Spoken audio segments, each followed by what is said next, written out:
Dear listeners, I welcome you to my channel. Leave your comments and impressions, I value your opinion. The rain is relentless, pounding against the windows like a million tiny fists. I'm huddled in a dingy motel room on the outskirts of town, the kind of place that promises anonymity. My pulse is racing as I stare at the flickering screen of my phone, the recent message searing into my mind like a brand. There's nowhere to run, except your fate. I can still feel the sting of betrayal. Karen, my wife, and her lover, Jake, have been hunting me for weeks. I thought I could trust her, that our vows meant something. But those late-night whispers, the secretive glances, everything makes sense now. They turned my life into a game, but I'm determined to outplay them. I pace the room, every creak of the floorboards a reminder of how precarious my situation is. I left everything behind. My job, my friends, my home. All to stay one step ahead. My mind flashes back to the day I discovered the affair, the day my world crumbled. Michael, I mutter to myself, you've got to keep it together. I sit on the edge of the bed and grab the burner phone I've been using. It's my lifeline, a way to stay ahead of their traps. The phone buzzes again, startling me. I check the message. I will have my full revenge, you bastards. I sent that message hours ago, a defiant act of courage. But now, as I sit in this grimy room, the reality of my situation sets in. Suddenly, there's a knock at the door. My heart leaps into my throat. I grab the gun I keep under the pillow. A relic from my days in the military, a comforting weight in my hand. Slowly, I approach the door, peeking through the peephole. Room service, a muffled voice calls. I hadn't ordered anything, and I'm not expecting anyone. I stay silent, waiting. After a few moments, the figure moves away, but I know better than to let my guard down. I check the window, ensuring it's still locked, and glance around the room, looking for anything out of place. I've been careful, but paranoia is a necessary survival tool now. My phone buzzes again. This time, it's a different number. I answer cautiously. Michael. A voice whispers urgently. It's Tony, my old army buddy. They know where you are. You need to move. Damn it, Tony, I whisper back. How did they find me? They're using every resource they have. Jake has connections, and Karen. She's more ruthless than you think. I curse under my breath. Where can I go? I've set up a safe house.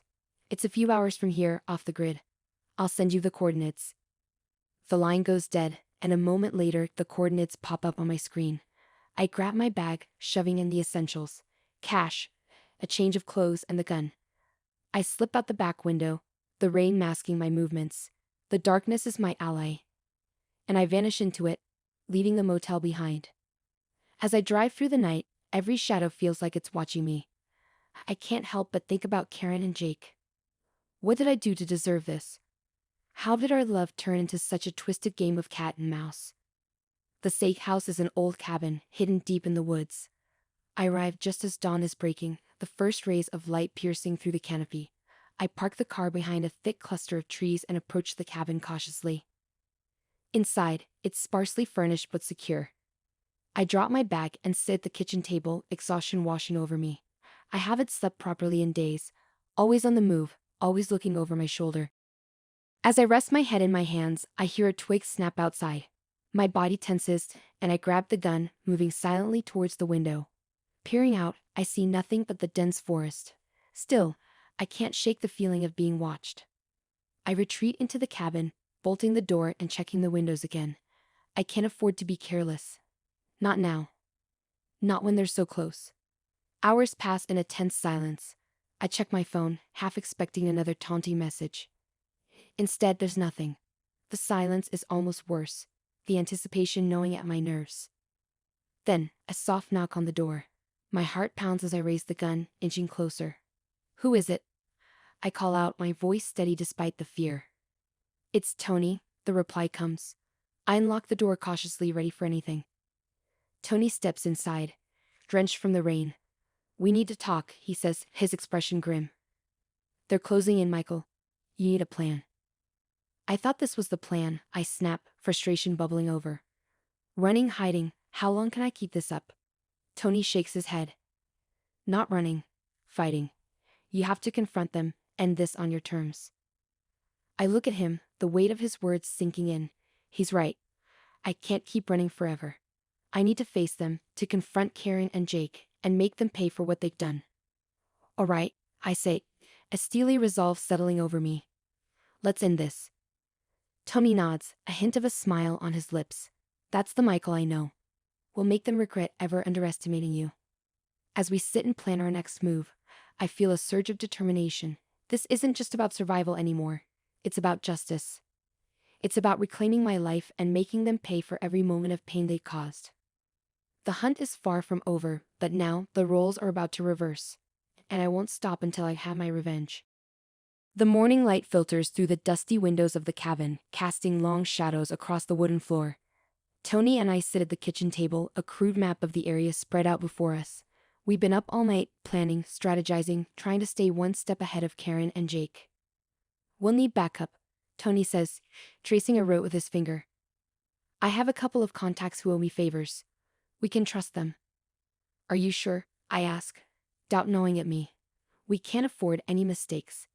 Tony nods, his eyes steely with determination. They're solid. Ex-military like us. They understand the stakes. I take a deep breath, weighing our options. All right. Make the calls. Tony steps outside to get a better signal, leaving me alone with my thoughts. I pace the cabin, the weight of our plans settling over me. Confronting Karen and Jake is dangerous, but it's the only way to end this nightmare. A short while later, Tony returns with good news. They're in, he says, a hint of relief in his voice. They'll meet us at the old warehouse on Route 9 tonight. Tonight, I'd echo, the reality of our plans sinking in. We have one shot at this, and it has to be perfect. We spend the day preparing. I check and recheck my gear, ensuring everything is in place. Tony goes over the plan repeatedly, making sure we both know it by heart. As the sun begins to set, we leave the cabin, moving silently through the woods to my car. The drive to the warehouse is tense, every car that passes us feeling like a potential threat. I keep glancing at the rearview mirror, half expecting to see Karen and Jake on our tail. But the road remains empty, and we arrive without incident. The warehouse is a relic from a bygone era, abandoned and decaying. We park behind a row of overgrown bushes and approach cautiously. Two figures step out of the shadows, their faces hidden under baseball caps. Tony, one of them says, his voice low and gravelly. Good to see you. Mike, Sam. Tony replies, shaking their hands. This is Michael. Nice to meet you, I say, sizing them up. They look capable, experienced. Just what we need. We've got your back, Mike says, his eyes scanning the area. Let's do this. We enter the warehouse, the air thick with dust and the smell of rust. Tony and I take position on the second floor, overlooking the main entrance. Mike and Sam spread out, covering the exits. We wait, the minutes ticking by with agonizing slowness. Finally, headlights cut through the darkness, and a sleek black car pulls up to the entrance. My heart pounds as the doors open and Karen steps out, followed by Jake. They move cautiously, scanning the area. Showtime, Tony whispers, his grip tightening on his rifle. Karen and Jake enter the warehouse, their footsteps echoing in the vast space. I take a deep breath and step out of the shadows, my gun trained on them. End of the line, I say, my voice steady. Karen's eyes widen in surprise, but she quickly recovers, a smirk spreading across her face. Michael, you really think you can win this? I'm not here to win, I reply coldly. I'm here to end it. Jake steps forward, his hand resting on his gun. Big talk for a dead man. Before he can draw, a shot rings out, and Jake crumples to the ground, clutching his leg. Tony's aim is impeccable, and he keeps his rifle trained on Karen. It's over, Karen, I say, stepping closer. You're not going to get away with this. She laughs, a harsh, grating sound. You think you can just walk away? You have no idea what you're dealing with. Enlighten me, I say, my grip tightening on my gun. There's more to this than you know, she says, her eyes gleaming with malice. You think Jake and I are the only ones after you? You're in over your head, Michael. I feel a chill run down my spine. What are you talking about? Before she can answer, the sound of sirens fills the air. Red and blue lights flash outside the warehouse, and a voice booms through a megaphone. This is the police. Drop your weapons and come out with your hands up. Tony, what's going on? I hiss, my mind racing. We weren't supposed to have any law enforcement involved. Tony looks as shocked as I feel. I don't know. This wasn't part of the plan. Karen's smirk widens. Looks like your little ambush is falling apart. I grit my teeth, anger boiling inside me. We're not done yet. Michael, we have to move. Tony says urgently. We can't fight the cops and them. I glance around, my mind racing. We need a way out. A way to escape and regroup. This isn't over, I say to Karen, my voice low and deadly. Not by a long shot. Looking forward to it, she replies, her eyes cold and calculating. Tony and I retreat, slipping out a side door just as the police storm the warehouse. Mike and Sam cover our escape, laying down suppressive fire to keep the officers at bay. We sprint through the darkness, the sound of gunfire and shouting fading behind us. My mind is spinning, trying to process everything Karen said. Who else is after me? What am I really up against? We reach the car and peel out, the tires screeching on the wet pavement. I glance at Tony, his face grim and determined. We need a new plan, I say, my voice barely above a whisper. Agree, he replies. But first, we need to disappear. They'll be looking for us everywhere. As we drive into the night, I can't shake the feeling that this is just the beginning. The hunt has only just begun, and the stakes are higher than ever. But one thing is certain. I won't stop until I get my revenge. No matter what it takes. The rain pounds against the windshield as Tony and I speed away from the chaos of the warehouse. The darkness outside is punctuated by the occasional flash of lightning, illuminating the fear and determination on Tony's face. Where are we going? I ask, my voice tense with urgency. We need to lay low for a while. Tony replies, his eyes flicking to the rearview mirror. I know a place. It's off the grid, but it's not far. We drive in silence for a few more miles until Tony turns onto a narrow, overgrown road. The trees close in around us, and the headlights barely cut through the thick underbrush. After what feels like an eternity, we reach a dilapidated cabin hidden deep in the woods. Tony parks the car and we both scramble out, guns at the ready. The air is thick with the scent of damp earth and pine. We move cautiously to the cabin, and Tony pushes open the door, revealing a dark, musty interior. It's not much, but it'll do, Tony says, closing the door behind us and securing the locks. We should be safe here for a while. I collapse onto an old, worn-out couch, my mind racing. Karen mentions something about more people being after us. What did she mean? Tony shakes his head, frustration evident on his face. I don't know. But if she's telling the truth, we need to be prepared for anything. Suddenly, the radio on Tony's belt crackles to life. It's Mike. Tony, come in. Do you copy? Tony grabs the radio. I copy. What's your status? We lost the cops, but they're combing the area. Sam and I are heading to the fallback point. You should get there too. Understood. Stay safe. Tony replies, then turns to me. We can't stay here long. Once the heat dies down, we'll regroup with Mike and Sam. Hours pass with agonizing slowness. Every creak and groan of the old cabin sets my nerves on edge. We take turns keeping watch, peering through the grimy windows into the inky blackness outside. At dawn, Tony shakes me awake. It's time to move. The fallback point is an old factory a few miles from here. We need to get there before the sun's fully up. We pack our gear quickly and slip out of the cabin, moving silently through the woods. The journey is tense, every rustle of leaves making my heart race. Finally, we reach the edge of the forest, the old factory looming ahead of us. We approach cautiously, scanning for any signs of trouble. Tony gives a low whistle, the signal we arranged with Mike and Sam. A moment later, Mike emerges from the shadows, motioning us inside. The factory is a cavernous, abandoned building filled with rusted machinery and broken windows. Sam is waiting inside, checking her weapon. Glad you made it, she says, her voice a low murmur. We have a problem. What now? I ask, dread pooling in my stomach. Karen wasn't bluffing, Mike says, his face grim.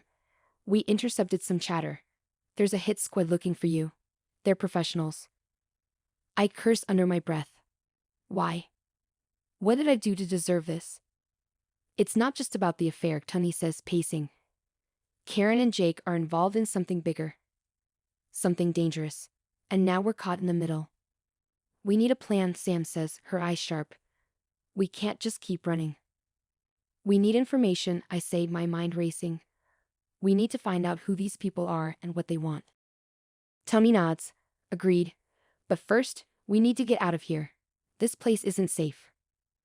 We decide to split up, to make it harder for the hit squad to track us. Tony and I will head to a safe house in the city, while Mike and Sam gather intel. As we prepare to leave, Mike pulls me aside. Stay sharp, Michael. These people are ruthless. Don't trust anyone. I won't, I promise, gripping his hand. We'll get through this. Tony and I make our way to the city, using back roads and alleys to avoid detection. The safe house is a small, unassuming apartment in a rundown neighborhood. We slip inside, locking the door behind us. I have a contact in the city, Tony says, pulling out his phone. She can help us. Who is she? I ask, curious. An old friend. She used to work in intelligence. If anyone can find out what's going on, it's her. Tony makes the call, speaking in low, urgent tones. When he hangs up, he looks at me, his expression serious. She'll meet us at a cafe downtown in an hour. We rest for a while, catching our breath. The city hums with life outside, a stark contrast to the isolation of the woods. As the hour approaches, we leave the apartment, blending into the crowd. The cafe is a cozy, bustling place. We find a table in the back, our eyes scanning the room for any signs of trouble. A woman enters, her sharp eyes and confident stride setting her apart. She makes her way to our table and sits down. Tony, she says with a nod. Who's your friend? This is Michael, Tony replies. Michael, this is Lisa. Nice to meet you, I say, shaking her hand. Likewise, Lisa replies, her eyes appraising me. Tony told me you're in some trouble. That's an understatement, I say with a wry smile. We need to know who's after us and why. Lisa nods, pulling out a laptop. Let's see what we can find. She works quickly, her fingers flying over the keys. After a few tense minutes, she looks up, her expression grave. Karen and Jake are connected to a criminal organization. Money laundering, arms dealing, you name it. And now they put a price on your head. My blood runs cold. Why me? You stumbled onto something, Lisa replies. Something they don't want anyone to know. Can you help us? Tony asks, his voice tight. I can give you a name. Lisa says, typing rapidly. A lead. It's not much, but it's a start. She hands me a slip of paper. Be careful. These people are dangerous. Thank you, I say, feeling a flicker of hope. Good luck, Lisa replies, packing up her laptop. You're going to need it. We leave the cafe, the weight of the new information settling over us. As we walk through the crowded streets, I feel a renewed sense of purpose. We have a lead, a chance to fight back. Let's find out who's behind this, I say to Tony, determination in my voice, and make them pay. Tony nods, his eyes hard. We'll take them down. Together. As we move through the city, the sense of danger is ever present. But so is the resolve to see this through. The hunt has intensified, and the stakes are higher than ever. But one thing is clear. We won't stop until we've uncovered the truth and exacted our revenge. The city lights blur past us as Tony and I weave through traffic, heading toward the address Lisa gave us. The slip of paper sits heavy in my pocket, a lifeline and a curse. We've come too far to back down now. The lead points to a warehouse in the industrial district, a place where secrets are buried and deals are made in the shadows. Do you think this is a trap? I ask, my voice tense. Tony's eyes are fixed on the road. Probably, but it's the only lead we've got. We pull up a few blocks away and park in an alley. The warehouse looms ahead, a monolith of steel and concrete.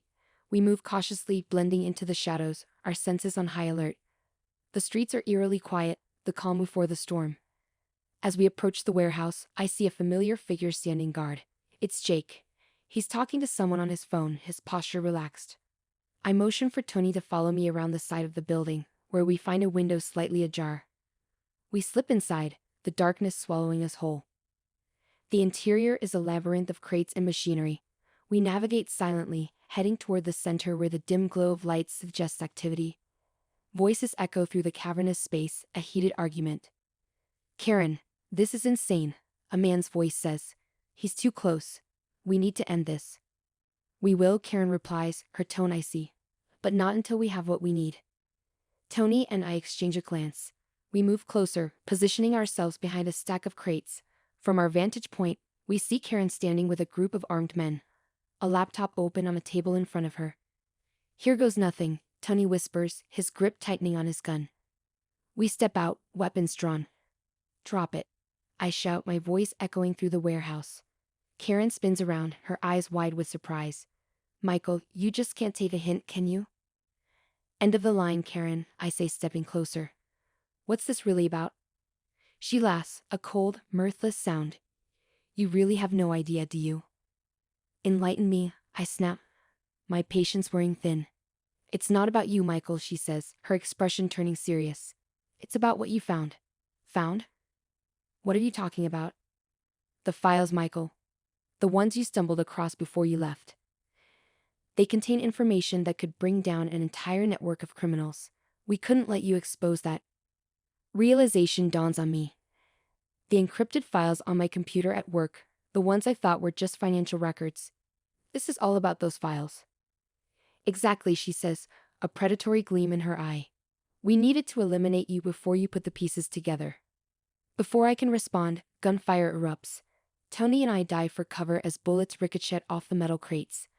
The warehouse becomes a war zone, shouts and gunshots filling the air. "We need to get to that laptop," Tony shouts over the noise. I nod, and we make our move, zigzagging between crates and machinery. I reach the table and grab the laptop, tucking it under my arm. Tony provides cover fire as we retreat toward the back exit. Just as we're about to reach the door, Jake appears, blocking our path. His gun is trained on us, a smug grin on his face. "Going somewhere?" "Out of the way, Jake," I growl. He laughs. "Not a chance."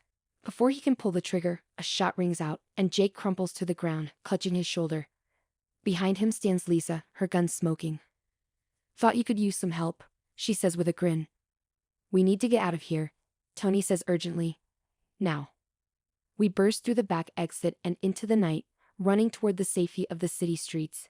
The laptop is our lifeline now, the key to unraveling the conspiracy that has turned my life upside down. We make it back to the safe house, and Lisa sets up the laptop on the kitchen table. She works quickly, her fingers flying over the keys as she decrypts the files. "Here it is," she says, her eyes wide with shock. "Everything. Names, dates, transactions. This is huge." "Can we use this to take them down?" I ask, hope flickering in my chest. "Yes," Lisa replies, "but it won't be easy. These people have power and influence. They won't go down without a fight." "We come this far," Tony says, determination in his voice. "We're not stopping now." Just as Lisa starts uploading the files to a secure server, the door bursts open. Armed men flood into the room, led by Karen. She's holding a gun, her eyes burning with fury. "Did you really think it would be that easy?" she sneers. "Karen, it's over," I say, stepping in front of Lisa. "You've lost." "No," she replies, her voice cold and hard. "You've lost." Suddenly, there's a blinding flash, and everything goes dark. When I come to, I'm tied to a chair in the middle of an empty room. Tony and Lisa are beside me, equally restrained. Karen stands in front of us, her expression triumphant. "I warned you," she says. "But you didn't listen." "What are you going to do?" I ask, my voice hoarse. "End this," she replies simply. But before she can act, a loud explosion rocks the building. The walls shake, and debris falls from the ceiling. Karen's men rush to the door, confusion and fear on their faces. "What the hell was that?" Tony mutters, struggling against his restraints. The door bursts open again, and this time, it's Mike and Sam. They move quickly, taking out Karen's men with precision and efficiency. Karen turns to flee, but Sam catches her, knocking the gun from her hand and pinning her to the ground. "Nice timing," I say, relief flooding through me. "Had to make a dramatic entrance," Mike replies with a grin. We're freed from our restraints, and I retrieve the laptop, ensuring the files are safe. Karen is taken into custody, her reign of terror finally over. As the dust settles, I realize that this is just the beginning. We have the evidence to bring down a network of criminals, but the fight is far from over.